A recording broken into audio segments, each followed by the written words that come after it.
Hello friends, नमस्कार। मैं प्रियंका स्वागत करती हूँ आप सभी का आपके अपने चैनल टारगेट टीचर जॉब में। तो फ्रेंड्स, आज हम पढ़ेंगे डीएलएड फर्स्ट सेमेस्टर का हिंदी विषय।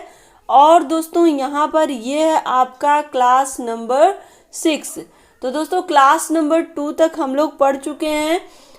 आपका ध्वनि, उसके बाद स्वर, व्यंजन और उच्चारण स्थान, और उसके बाद हमने पढ़ा था आपका देवनागरी लिपि। तो फ्रेंड्स, आज हम पढ़ेंगे इस वीडियो में विराम चिन्ह।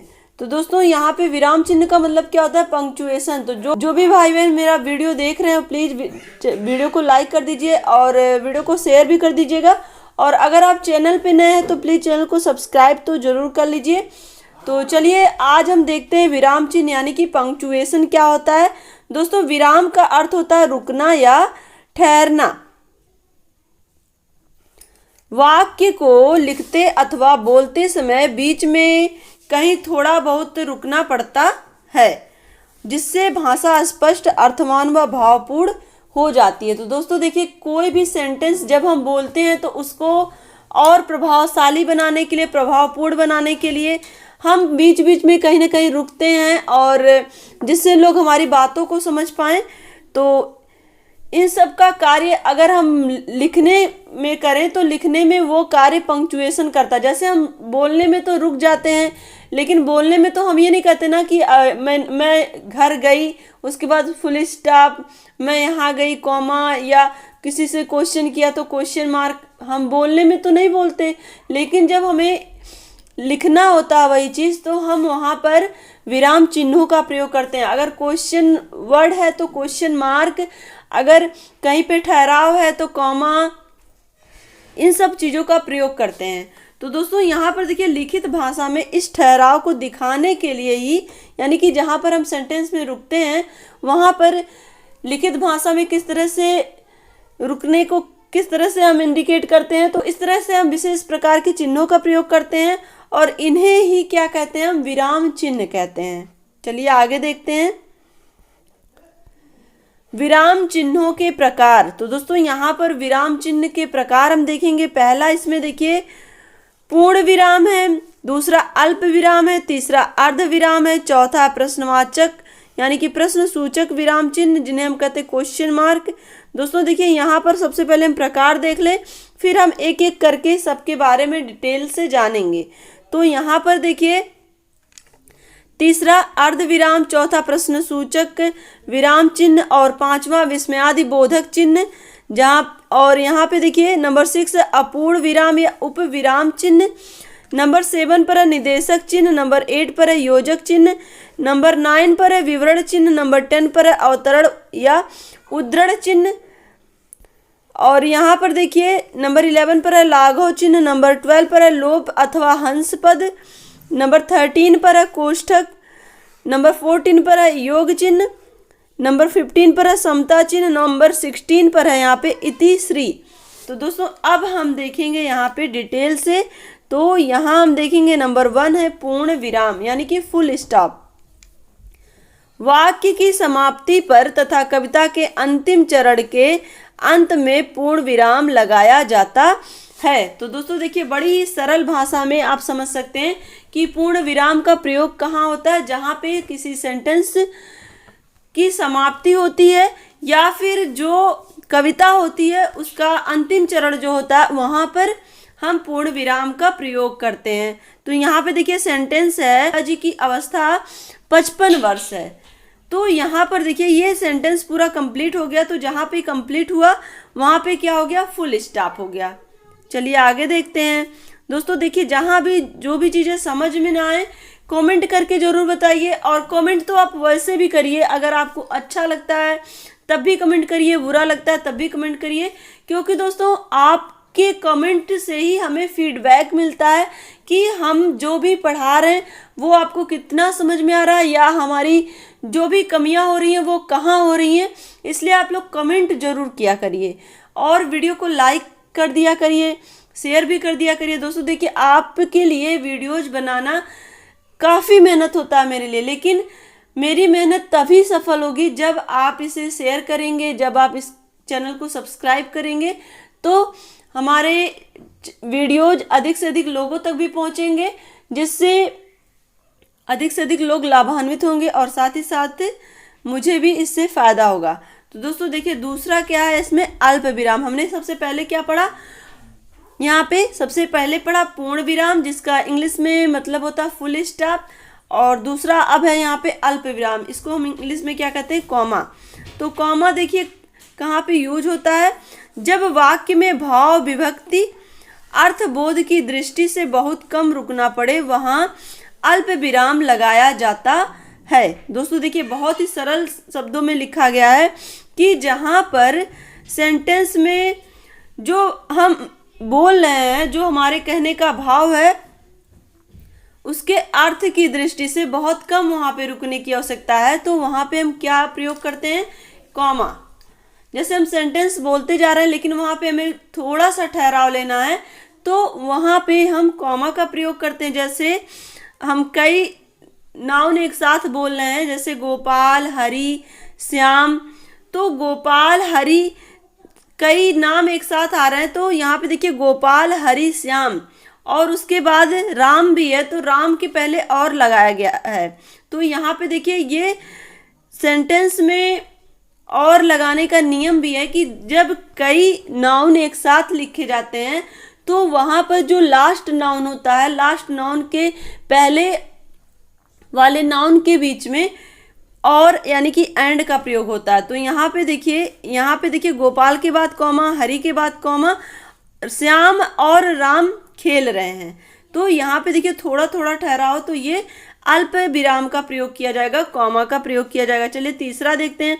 आज इस वीडियो में हम लोग पूरा पंक्चुएशन कंप्लीट कर लेंगे, 16 विराम चिन्ह।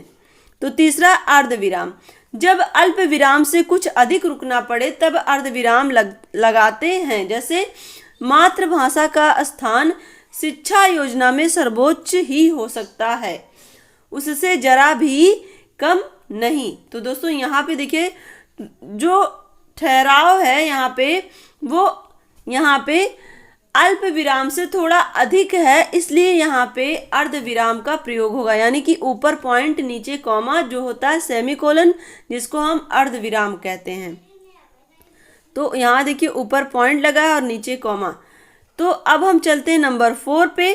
नंबर 4 है प्रश्न सूचक विराम चिन्ह। दोस्तों देखिए इसको तो आपको बताना ही नहीं है, क्योंकि आप देखिए जब से हम लोग सेंटेंस लिखना शुरू करते हैं तब से हम जानते हैं कि जहाँ पे क्वेश्चन पूछा जाता है वहाँ पे क्वेश्चन मार्क लगता है। तो जिस वाक्य में प्रश्न पूछा जाता है उसके अंत में प्रश्नवाचक चिन्ह लगाया जाता है। तो जैसे क्या तुम खाना खाओगे, क्या मैं अंदर आ सकता हूँ, तो यहाँ पर प्रश्नवाचक चिन्ह लगाया गया है। चलिए आगे देखते हैं। यहाँ पे नंबर 5 है विस्मयादि बोधक संबोधन या आश्चर्य चिन्ह, तो जिसको हम कहते हैं एक्सक्लामेशन मार्क। इसको इंग्लिश में क्या कहते हैं, एक्सक्लामेशन मार्क। जब वाक्य में हर्ष, शोक, भय, यहाँ पे देखिए हर्ष के बाद कॉमा, शोक के बाद कॉमा, भय के बाद कॉमा, चिंता या आश्चर्य आदि भावों को प्रकट किया जाता है, तो वहाँ पे विस्मयादि बोधक चिन्ह लगाते हैं। यानी कि जहाँ पर हम वाक्य में हर्ष, शोक, भय, चिंता, आश्चर्य इन सब का बोध करते हैं या अपने भाव को प्रकट करते हैं, तो वहाँ पे विस्मयादि बोधक चिन्ह लगाते हैं। जैसे वाह कितना सुंदर फल है, तो वाह यहाँ पे हमारा एक भाव है जो फल की सुंदरता को देख के हमारे मन से निकल रहा है। तो यहाँ पे हमने विस्मयादि बोधक संबोधन, या जिसे हम कहते हैं संबोधन या आश्चर्य भी कहते हैं इसको, तो यहाँ पर हम एक्सक्लामेशन मार्क का प्रयोग करते हैं। हाय यह क्या हो गया। तो दोस्तों देखिए यहाँ पे जब हम शोक प्रकट करेंगे तब भी इस तरह का चिन्ह लगेगा, जब हम हर्ष प्रकट करेंगे, चिंता प्रकट करेंगे, तब भी इस तरह का चिन्ह लगेगा। तो चलिए आगे देखते हैं। नंबर 6 है अपूर्ण विराम या उप विराम चिन्ह, पैराग्राफ ब्रेक। दोस्तों देखिए जब किसी बात को कुछ अलग करके बताना हो तब उप विराम का चिन्ह लगाया जाता है। उप विराम, किसी ने ठीक ही कहा है, लालच बुरी बला है।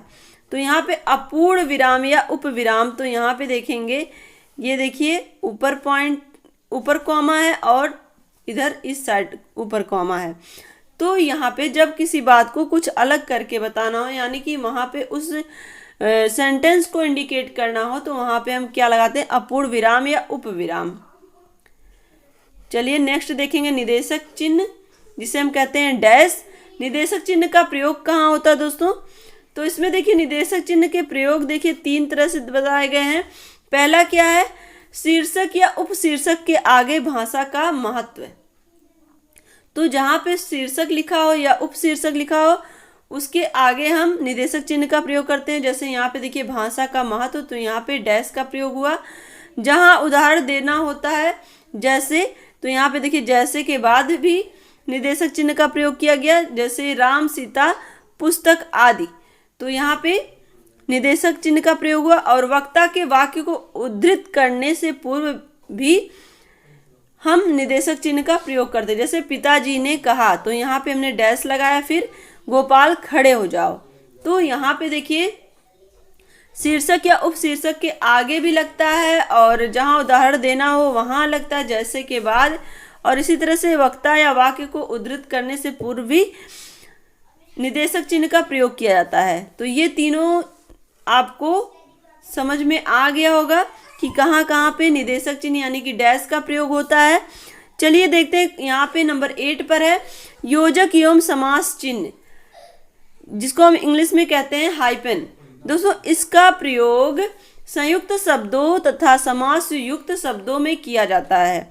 तो योजक चिन्ह आपको पता है, जहाँ पे समास चिन्ह हो और योजक,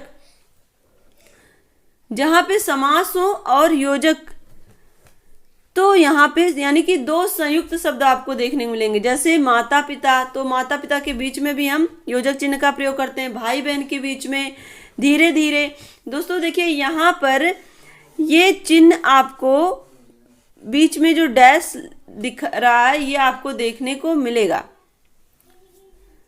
दोस्तों देखिए यहाँ पर ये जो चिन्ह लगे हैं, माता पिता, भाई बहन और धीरे धीरे, ये किस समास का उदाहरण है ये हमें आप कमेंट करके बताएंगे, क्योंकि हम लोग बहुत बार पढ़ चुके हैं। अगर नहीं पढ़े हैं तो फिर एक बार आप इसी बहाने बुक उठाएंगे कि आप हमें कमेंट करके बताएंगे कि जहाँ पर योजक चिन्ह होता है वो कौन सा समास होता है। क्लियर? बस आप इतना देख लीजिएगा। चलिए आगे देखते हैं। यहाँ पर 9 है विवरण चिन्ह, जिसको हम कहते हैं डिटेल आइकॉन। तो किसी विषय या बात को समझाने के लिए या उदाहरण देने के लिए इसका प्रयोग किया जाता है। यानी कि विवरण चिन्ह का प्रयोग कहाँ किया जाता है? किसी विषय या बात को समझाने के लिए या फिर उदाहरण देने के लिए। जैसे सभी की कार्यवाही का विवरण नीचे है, तो यहाँ पर विवरण चिन्ह का प्रयोग होता है। हिंदी की परिभाषा या संधि के प्रकार, तो यहाँ पे हम विवरण चिन्ह का प्रयोग करते हैं। अब दोस्तों यहाँ पर हम देखेंगे नंबर 10 पर है अवतरण चिन्ह या उद्धरण चिन्ह, जिसको हम इंग्लिश में कहते हैं कोटेशन मार्क या इन्वर्टेड कॉमा। तो इन चिन्हों का प्रयोग निम्न स्थानों पर किया जाता है। अवतरण चिन्ह या उद्धरण चिन्ह का प्रयोग कहाँ कहाँ होता है? देखिए, किसी के महत्वपूर्ण वचन को उद्धृत करने के लिए। तो उद्धृत करने का मतलब क्या है कि जैसे किसी महान पुरुष या किसी महान व्यक्तित्व के स्टेटमेंट को अगर हमें लिखना है तो वहां पे हम उद्धरण चिन्ह का प्रयोग करते हैं। चलिए यहां से देखते हैं। बुद्ध ने कहा जीव हत्या पाप है। तो दोस्तों देखिए, बुद्ध ने कहा, क्या कहा, उनके सेम स्टेटमेंट को हम ऐसे ही लिखेंगे। उन्होंने कहा था कि जीव हत्या पाप है, यानी कि उनका ही स्टेटमेंट था कि जीव हत्या पाप है। यहाँ पर हम अपने स्टेटमेंट में कुछ नहीं जोड़ रहे हैं। महात्मा गांधी ने कहा सत्य ही धर्म है, तो ये भी महात्मा गांधी का पूरा स्टेटमेंट था, इसमें से कुछ अलग नहीं जोड़ा गया है। फ्रोबेल के शब्दों में पाठ्यक्रम संपूर्ण मानव जाति के ज्ञान एवं अनुभव की कड़ी है।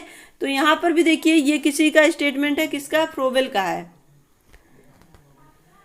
कहावत लिखते समय जैसे किसी ने ठीक ही कहा है, बंदर क्या जाने अदरक का स्वाद। तो दोस्तों यहाँ पर भी देखिए, यहाँ पे देखिए किसी का स्टेटमेंट नहीं है, लेकिन फिर भी ये एक कहावत है, इसलिए इसको सिंगल इन्वर्टेड कामा में लिखा गया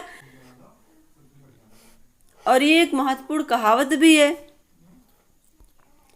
अब 11 पे देखिए लाघव चिन्ह या संक्षेपक, एब्रीवाइएशन मार्क, किसी व्यक्ति वस्तु या स्थान के नाम को संक्षेप में लिखने पर लगाया जाता है। तो दोस्तों लाघव चिन्ह कहाँ लगता है, यानी इसको संक्षेपक भी कहते हैं। तो संक्षेपक क्यों कहते हैं, क्योंकि ये नाम को छोटा करके लिखा है। जैसे देखिए यहाँ पे डॉक्टर के लिए हम क्या लिखते हैं, केवल उत्तर प्रदेश के लिए उ और प्रा, केंद्रीय सुरक्षा बल के लिए के सु बा, लखनऊ विश्वविद्यालय ला वी वी। तो ये शॉर्ट फॉर्म में जो लिखते हैं हम और उसके सामने संक्षेपक का निशान लगा करके लाघव चिन्ह का प्रयोग करके हम जो वर्ड है उसको छोटा कर देते हैं। तो अक्सर वर्ड को छोटा करने के लिए, संक्षेप में लिखने के लिए लाघव चिन्ह या संक्षेपक का प्रयोग किया जाता है। यहाँ पे देखिए नंबर 12 पर है लोप अथवा हंस पद। इसको इंग्लिश में कहते हैं हॉस्टल पोस्ट। जब वाक्य रचना करते समय कोई शब्द छूट जाता है तो छूटे हुए स्थान पर इस चिन्ह को लगाकर ऊपर शब्द लिख दिया जाता है। तो दोस्तों देखिए जब हम सेंटेंस लिखते हैं और बीच में कोई वर्ड छूट गया है तो वहां पर हम हंसपद या लोप का प्रयोग करके उस वर्ड को ऊपर लिख देते हैं। तो यहाँ पर देखिए जायसी शाखा के कवि थे, तो यहाँ पर हमें लिखना था प्रेम मार्गी। तो प्रेम मार्गी अगर हमने यहाँ बीच में नहीं लिखा तो यहाँ नीचे हंसपद लगा के हम प्रेम मार्गी ऊपर लिख देते हैं। श्री रामचरितमानस के यहाँ पे देखिए हंसपद लगा के लेखक हमने ऊपर लिख दिया। श्री रामचरितमानस के लेखक श्री तुलसीदास जी हैं, तो यहाँ पे हमने हंसपद का प्रयोग किया। अब यहाँ पर देखिए 13 है कोष्ठक। कभी कभी किसी व्यक्ति वस्तु या स्थान के अन्य नामों को स्पष्ट करने के लिए कोष्ठक चिन्ह का प्रयोग किया जाता है। जैसे गोस्वामी तुलसीदास जी ने अनेक ग्रंथों की रचना की। अब दोस्तों यहाँ पर देखिए गोस्वामी तुलसीदास जी के बारे में बोला जा रहा है और उन्होंने ग्रंथ की रचना की। तो कौन कौन सी ग्रंथ की रचना की, हम इसको यहाँ पे ब्रैकेट में लिख सकते हैं। जैसे रामचरितमानस, गीतावली, विनय पत्रिका, रामचरितमानस, गीतावली, विनय पत्रिका आदि। तो संज्ञा के तीनों भेद, व्यक्तिवाचक, जातिवाचक और भाववाचक का विवेचन किया जा रहा है। तो तीनों भेद में हम इसको ब्रैकेट में करके तीनों भेद लिख सकते हैं। तो यहाँ पर आप देखेंगे कोष्ठक का यही मतलब होता है कि चीज़ों को क्लियर करें।